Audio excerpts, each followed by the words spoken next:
Hello there everyone, today's video is all about inheritance tax planning, IHT. Now IHT is becoming rather burdensome for many thousands more taxpayers than it used to be. Why? Well, because principally the house price, valuations of house prices are rocketing compared with the fact that the amount that you can have tax-free, the thresholds for IHT have remained pretty static for years. So it's a bit like fiscal drag, similar to what's happening on the income tax side, where personal allowances and higher rate, basic rate thresholds have not been changed. So it's a similar thing on inheritance tax combined with house price inflation. Thousands more people will be suffering IHT potentially.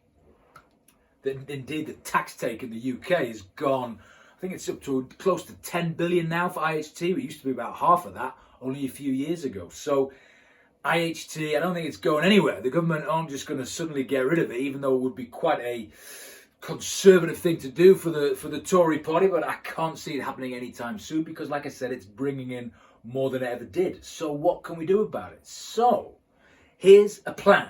Here's a bit of tax planning to reduce any exposure to IHT, and it's all about equity release. So you've seen all the adverts on the TV, heard about equity release. It's been around in the UK for about 20 odd years, and it basically means you take out a mortgage, take out a loan, it can be secured on your house, and you use that money for whatever purpose. And then, of course, when you die, the value of the property is then sold and proceeds used to pay down that loan. But what about if you do this? What about if you take out a loan and instead of using it, because let's say you might not need the money, and we're talking now of someone possibly in their 60s or 70s, and instead we use it as an IHT play, and they then gift the cash to the next generation, potentially saving a lot of inheritance tax. Because what happens is inheritance tax is all about, it's based on the value of your net estate. So you tot up all your assets, knock off all your liabilities, and you pay inheritance tax at 40% if you are above a certain amount. Now, if you were to just remortgage your home, pull out a lot of cash and put it in the bank, your estate, your net estate would not change because you're just swapping one asset for another. You're swapping, what was in the property is now in cash. But if you gift that cash, it falls out of your estate. So it reduces the value of your estate subject to inheritance tax. So let's just have a look at some numbers. So the whole thrust of this is that you've got to survive 7 years. I think people are familiar with the 7-year rule where you gift assets, and as long as you survive for 7 years, they fall outside of your estate for inheritance tax. So in this case, we're gifting cash. So mortgage has been paid off, and you've got a lot of equity in there, and you decide to remortgage a chunk of whatever the property's worth and give it to the kids. And as long as you survive 7 years, that will fall out of your estate. So let's assume we're talking about a surviving spouse here. So spouse number one has died, passed everything to spouse number two, tax-free. Basically, spouse number two has what we call a nil rate band. The point at which they have to pay inheritance tax is £1 million. So they've got what we call the marital home relief, combined with the limits, the exemptions that each individual has, which passes to the next spouse. So there's a couple of different types of relief, but when they're aggregated, it's £1 million. So if you've got an estate, if you're the surviving spouse, and your estate is going to be worth £1 million or less, don't even bother with this, because it's going to cost you money to do it, not save you money, because you're going to have interest on the loan. So we're talking about if you're the surviving spouse and you have got an estate in excess of £1 million. So let's just have a look at an example. Husband died a few years ago. You've got the wife left. She's paid off the mortgage years ago. She is, I don't know, let's say she's late 60s. Poor guy died quite early then, didn't he, the husband? But anyway, she's got a property. It's worth, let's say it's worth 1.3 million. And she's also got money in ISAs worth 200 grand. So her estate is 1.5 million. Now, just threw in the ISAs, just to remind you. Everyone thinks ISAs are tax-free, a great tax-efficient wrapper, all that. Yes, they are from an income tax play and capital gains tax, but unfortunately, they are not IHT-free. So if you die with a load of stuff in your ISA, that is potentially subject to inheritance tax. It doesn't come out of your estate like, for example, a business would. If you owned a business, that would not fall in your estate. But ISA investments do. So whilst they're great, whilst you're alive for saving income tax and capital gains tax, when you die, not so good because they are in your estate. So, I just want to mention that, threw it in this example. 200 grand, 1.5 million estate. So, like I said, this lady, she got £1 million to play with tax-free, but the value of everything she's got, house and ISAs, 1.5. So she's in trouble. She's got potential IHT, or beneficiaries have.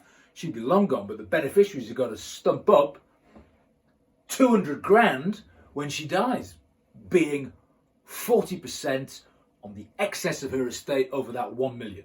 So 40% of 500 grand is 200 grand. But what if she takes out a mortgage on her property of, let's say it's 500 grand, and she gives the 500 grand cash to beneficiaries, whoever she wants, kids, grandkids. Now, as long as she survives for 7 years, there's no comeback on that 500 grand. It's gone. It's left her estate. So usual 7-year rule applies. So hopefully she has survived for those 7 years by the time she pops her clogs, and there's a saving of 200 grand of inheritance tax. Now, what you've got to weigh up, of course, is the fact that she may live a very long time. It could be even decades from the point at which she's gifted this $500,000. And of course, what are the interest rates going to do? I know at the minute they're getting higher all the time, but there's still going to be interest on this loan. So you've got to say, well, interest on the $500,000 loan over X number of years, and goodness knows how long that's going to be. How does that compare to the 200 grand of inheritance tax saving? You'd like to think when you're crunching the numbers that the 200 grand inheritance tax saving is going to more than outweigh the interest on this loan over time. And again, it all depends on interest rates, how old she is when she does this planning. And that it could be she's in her 70s or 80s. Then again, you're chancing, are you going to live for 7 years the older you get? But you see the point. That's the cost benefit. And then of course, when she dies with this debt, the kids get the property. They obviously may need to, get. Well, actually, no, they've got ISAs. They're going to inherit the ISAs. So that will be part of the all part of the mix. Gets the estate down to $1 million and use the ISAs to pay off some of the loan. Yes, they may have to sell the property as well, or then they themselves take out a loan. Whatever. The point is, choices are available. The point is that you've saved £200,000 of inheritance tax by taking out, for want of a better phrase, an equity release mortgage.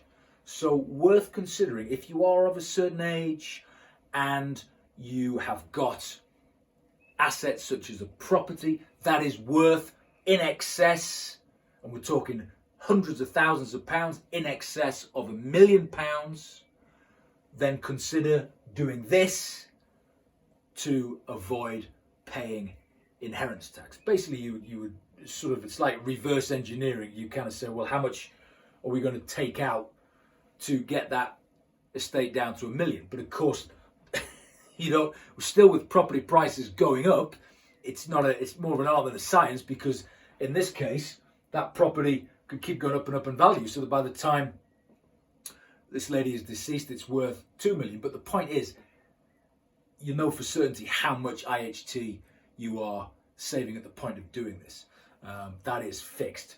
Whether or not there's any more there is some IHT to pay down the line from the beneficiaries, that's another matter based on the house price inflation. But this gives certainty in terms of a pure saving amount, 200 grand of inheritance tax, not a bad saving. So just an overview there on some IHT planning using the use of debt, having a loan against a property. If you like this video, please do subscribe, and as always, I'll see you soon.